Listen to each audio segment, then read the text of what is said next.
Oke, assalamualaikum warahmatullahi wabarakatuh ya teman-teman. Udah lama kita nggak buat video ya. Kali ini kita bakal coba bahas tentang remote kabel tester ya.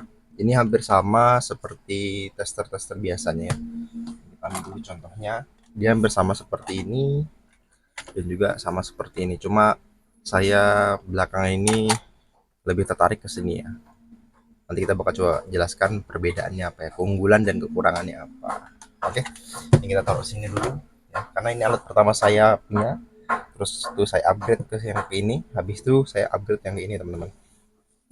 Kita langsung buka aja. Nah, jadi dia udah ada kotaknya seperti ini ya, kotaknya pelindung warna hitam. Nah, dia biasanya udah dapat baterai teman-teman, karena yang tadi sudah saya unboxing, saya lihat ya, sudah ada baterainya dan juga dia udah ada alat buat tes kabel RJ ya. Ini ya kabel RJ buat ngetes. Nah, baterainya biasanya ada, ini udah belum saya pasang ya, cuma dia posisinya terbalik. Mungkin ini nanti kita coba pasang ya. Oke, kita pasang dulu deh. Nah, di sini ini adalah alat tester sama dengan yang di depan sini ya, teman-teman. Ini alat tester juga, sama-sama alat tester. Ini kita pasang dulu ya.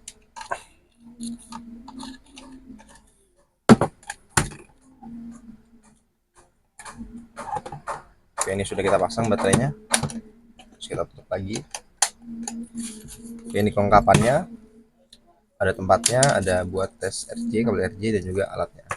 Nah, yang menarik di sini dia memiliki empat pengetesan ya, empat pengetesan kabel.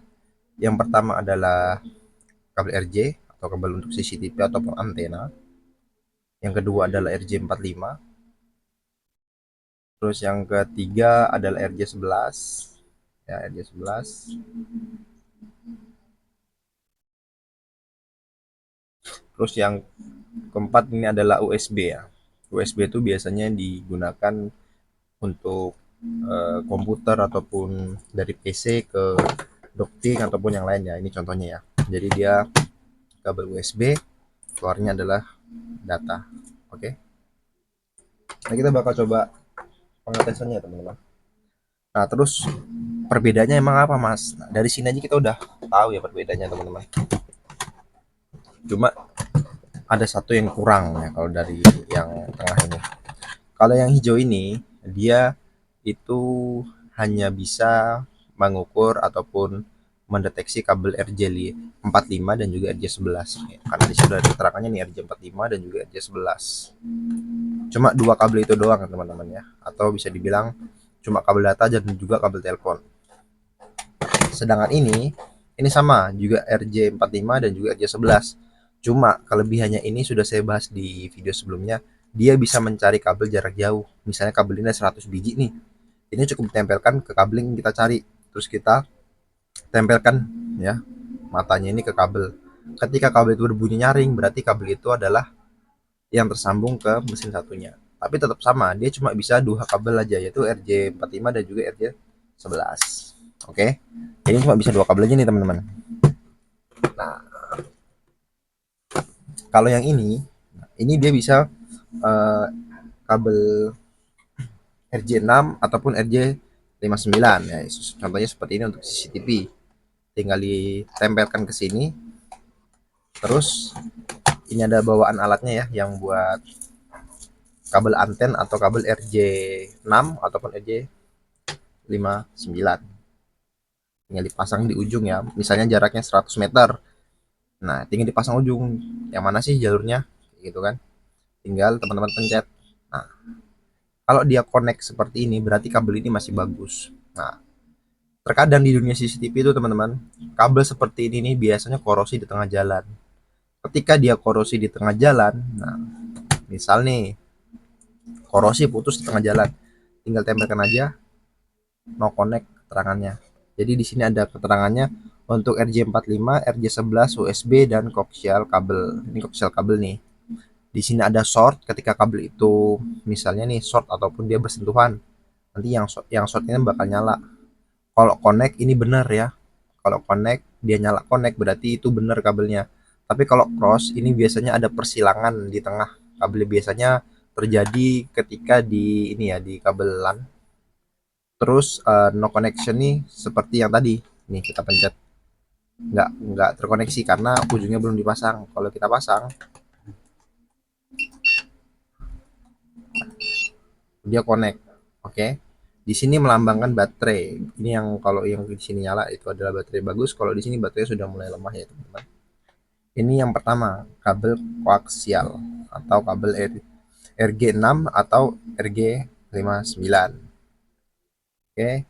Jadi kayak gitu. Kalau untuk RG biasanya ada khusus di atasnya sini ya. Jadi dia terpisah alatnya. Makanya tadi diberi plastik. Oke. Kita masukkan lagi. Terus yang kedua, kabelan atau kabel RJ, RJ45 ataupun RJ11. Kita pakai ini aja deh. Keunggulannya yaitu teman-teman, saya pertama kali terjun ke dunia kayak gini, saya beli yang hijau karena oh simple, ini doang. Tapi habis itu merangkap ke yang merah ini, ke wire tracker ini. Terus yang terakhir saya lebih nyaman pakai yang seperti ini. Mungkin bentuknya lebih besar sedikit ya, tapi keunggulannya banyak banget. Kalau RJ45 ini bisa ditempelkan di sini. Ini sama bisa dilepas juga teman-teman. Tinggal ditarik bawah dia lepas. Bedanya ini cuma buat ngetes 3 kabel.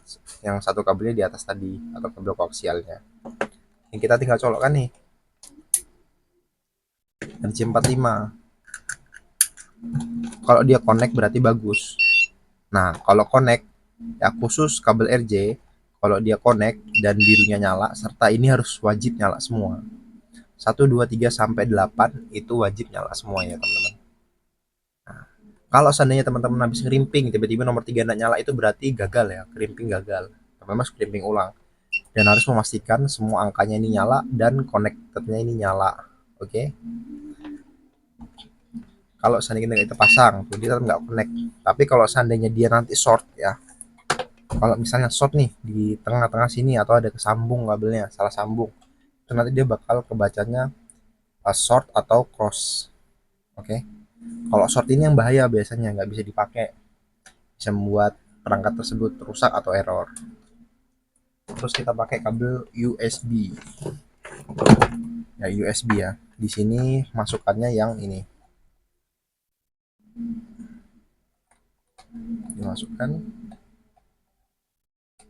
Oh ini tipe yang bulat. Oh tipe yang kecil lagi ya teman-teman. Bentar ya. Kemarin kayaknya saya ada punya tuh. Tapi lupa taruh. Pokoknya nanti yang USB itu nyoloknya di sini, terus ke sini teman-teman. Itu biasanya digunakan untuk di UPS ataupun CPU yang ada printer thermalnya. Tapi jarang banget biasanya teman-teman. Tinggal colok di sini.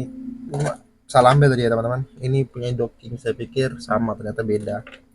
Nah jadi keunggulannya dia bisa mendeteksi 4 jenis kabel ya, koaksial atau RG6, RG59, terus RJ45, RJ11 dan juga USB ya. Jadi ini alat ini lumayan worth it sih kalau menurut saya. Bisa dilihat ya perbandingannya, keren juga, ada tombolnya sih ya. Oke. Perbedaannya cuma ya minusnya bodinya agak besar aja, sama dia nggak bisa nyari jalur seperti wire tracker ini. Di belakangnya juga ada cara-caranya ya, spek-speknya. Worth it lah, kemarin saya beli di harga 90 ribuan, kalau sekarang kayaknya sudah naik deh kisaran seratusan. Cuma ya itu worth it teman-teman, daripada kayak gini ini cuma bisa ngecek kabel LAN doang, sedangkan ini banyak nih 4 fungsi nih. Soalnya kita kan nggak cuma di CCTV aja, pasti harus terjun ke jaringan juga karena butuh banget ini teman-teman. Oke, sekian untuk video kali ini, cara menggunakan remote cable tester ya, yang kayak gini nih. Oke, jadi teman-teman bisa coba baca-baca aja di Google untuk spek-speknya. Ada juga di YouTube, beberapa teman YouTube juga udah buat edukasinya yang secara terperinci. Kalau saya kan cuma menyampaikan secepatnya gitu aja. Oke, semoga bermanfaat ya teman-teman. Assalamualaikum warahmatullahi wabarakatuh.